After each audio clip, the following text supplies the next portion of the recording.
ৰমাকান্ত দেৱীদেৱে এগৰাকী জনপ্ৰতিনিধি, দায়িত্বশীল জনপ্ৰতিনিধিৰ এনেকুৱা বক্তব্য আমাক হতচকিত কৰি তুলিছে আৰু এয়া তেওঁৰ দৈন্যতা বুলি কৈছোঁ। আৰু তেখেতে এটা সন্ত্ৰাসবাদীৰ দৰে আচৰণ কৰিছে, হত্যা কৰিবলৈ আহ্বান জনাইছে মহন্ত, গোস্বামী আৰু শৰ্মাসকলক, ব্ৰাহ্মণসকলক। গতিকে এইটো কথাই তেখেতৰ যি মানসিকতাটো প্ৰকাশ পাইছে, আমি তাক ধিক্কাৰ দিছোঁ। আৰু যদি তেখেতে আমাক ৰাজহুৱাভাৱে ক্ষমা নোখোজে, তেতিয়াহ'লে আমি 48 ঘণ্টাৰ ভিতৰত যদি ৰাজহুৱাভাৱে ক্ষমা নোখোজে, তেখেতৰ ওপৰত প্ৰতিখন জিলা, প্ৰতিটো আঞ্চলিক, প্ৰতিখন শাখাই তেওঁৰ ওপৰত কেছ দিব। আমি ৰাজনৈতিকভাৱে তেখেতক আমাক ক্ষমা খুজিব লাগিব আৰু ৰাজহুৱাভাৱে তেখেতে মাতি নি আমাৰ ব্ৰাহ্মণ সমাজৰ লগতে মহন্তসকলক মাতি নি, গোস্বামীসকলক মাতি নি যদি ক্ষমা নোখোজে, তেখেতে চাব তেখেতৰ ৰাজনৈতিক ভৱিষ্যত কি ধুমুহা আহিব। আমি এইখিনিকে ক'লোঁ তেখেতৰ ওপৰত।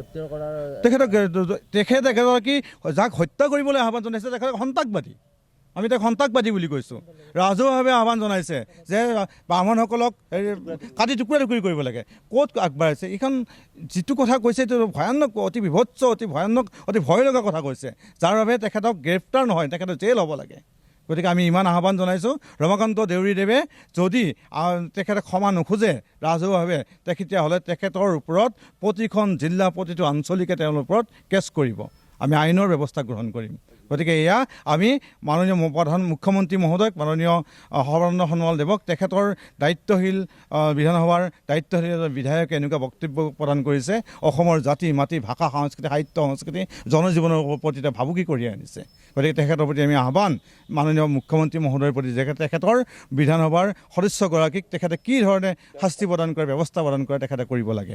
ৰমাকান্ত দেউৰীয়ে কালি যিখিনি কথা বক্তব্য ৰাখিলে বিভিন্ন মিডিয়াৰ যোগে, সেই কথাখিনি শুনি আচলতে আমি অতিকে লজ্জিত হৈছোঁ আৰু আমি মানে তাৰ প্ৰতিবাদৰ ভাষা বিচাৰি পোৱা নাই। কিন্তু এটা বস্তু বিচাৰি পাইছোঁ যে নিজৰ বক্তব্যত নিজৰ চৰিত্ৰ প্ৰকাশ পায়।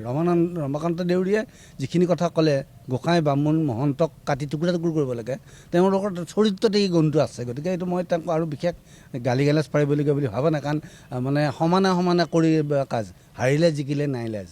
গতিকে মই ভবা নাই তেওঁৰ লগত কিবা সাংঘাতিক ধৰণে কিবা যুদ্ধ কৰিম বুলি। কিন্তু এটা আবেদন জনাইছোঁ, আমি যিহেতু ব্ৰাহ্মণ মানুহ হয়, গতিকে আমি এটা আবেদন ৰাইজৰ মিডিয়াৰ জৰিয়তে ক'ব খোজোঁ, তেখেতক 2 দিনৰ ভিতৰত ক্ষমা খুজিবলৈ কৈছোঁ, আজি আৰু কালি।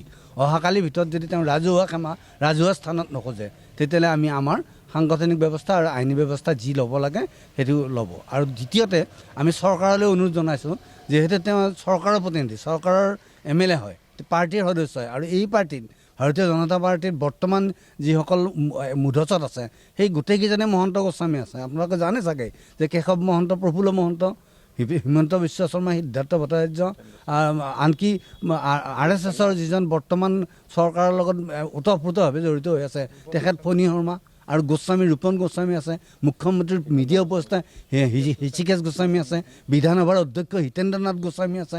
ইমানবিলাক শৰ্মা, গোস্বামী, মহন্ত তেওঁলোকৰ পাৰ্টীত থকাৰ পিছত ৰমাকান্ত দেউৰীয়ে কি আগত এই বক্তব্যটো ৰাখিছে? তাৰমানে পাৰ্টীত কিবা গোপন এজেণ্ডা আছে নেকি, যে এণ্টি ব্ৰাহ্মণিজিম ফিলিংছ এটা তেওঁলোকে কঢ়িয়াই লৈ ফুৰিছে নেকি?